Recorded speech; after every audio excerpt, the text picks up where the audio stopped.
નમસ્કાર દોસ્તો, સૌપ્રથમ તો તમને જણાવું કે આ વિડીયોમાં દેખાતું પ્રાણી છે તેને શહેરમાં નીલગાય તરીકે ઓળખવામાં આવે છે અને આ પ્રાણી શાહીબાગ નજીક રિવરફ્રન્ટ ઉપર જોવા મળ્યું છે અને આ સિવાય પણ ગાંધીનગર હાંસોલના રસ્તે જોવા મળે છે.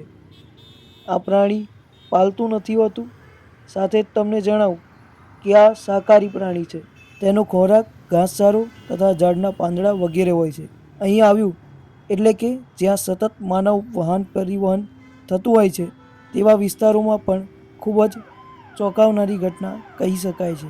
કારણ કે આપણા ખેડૂત મિત્રો જેના કારણે આખી રાત જાગતા હોય છે, એટલે કે ખેતરની નિગરાની માટે તેના ફરતે આંટા મારતા હોય છે. તે આ જ પ્રાણીના કારણે મૂળ વગડાનું અથવા જ્યાં ખેતરો વધુ હોય તેવી જગ્યાએ રહેતું પ્રાણી છે.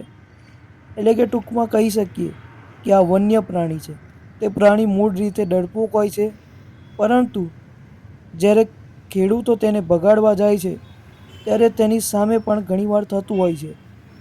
એટલે એકંદરે એક વાત કહીએ તો જે માણસો રાત્રે અથવા સવારે મોર્નિંગ વોક માટે જતા હોય છે તેમણે સાવધાન રહેવું જોઈએ. કારણ કે હરણ જેવું સમજી તેને રમાડવા ન જવું.